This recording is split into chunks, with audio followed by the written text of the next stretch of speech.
dit je crois dit j'adhère à ce que nous croyons. La communion dans la foi a besoin d'un langage commun de la foi, normatif pour tous, et unissant dans la même confession de foi. L'enseignement transmis et transmet sa propre forme des formules brèves, normatives pour tous. Cette synthèse de la foi n'a pas été faite selon les opinions humaines, mais de toute l'écriture a été recueilli ce qu'il y a de plus important pour donner au complet l'unique enseignement de la foi. Et comme la semence de sénévé contient dans une toute petite graine un grand nombre de branches, de même ce résumé de la foi renferme-t-il en quelques paroles toute la connaissance de la vraie piété contenue dans l'Ancien et le Nouveau Testament. On appelle ces synthèses de la foi profession de foi, puisqu'elles résument la foi que professent les chrétiens. En ce qui concerne normalement la première parole, je crois.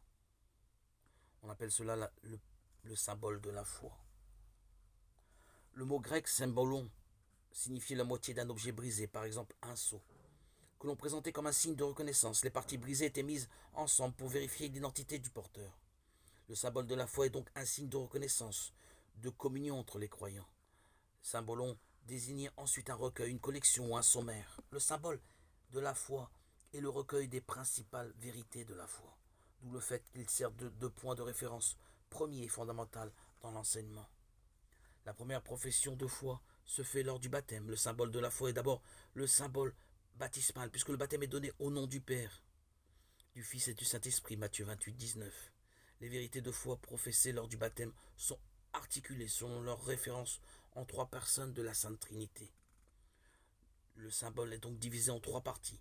D'abord, il est question de la première personne divine et de l'œuvre admirable de la création. Ensuite, de la seconde personne divine et du mystère de la rédemption des hommes. Enfin, de la troisième personne divine, source et principe de notre sanctification. Ce sont là les trois chapitres de notre sceau baptismal. Ces trois parties sont distinctes quoique liées entre elles. D'après une comparaison souvent employée par les pères, nous les appelons articles.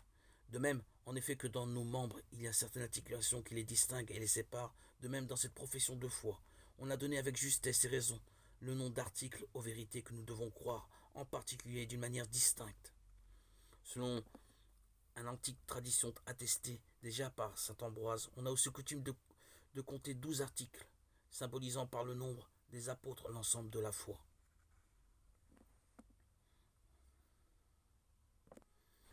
Comme au jour de notre baptême, lorsque toute notre vie a été confiée à la règle de la doctrine, Romains 6, 17, accueillons notre foi, accueillons le Seigneur, en communion avec Dieu le Père, le Fils et le Saint-Esprit. C'est entrer aussi en communion avec toutes les assemblées du monde, les églises du monde.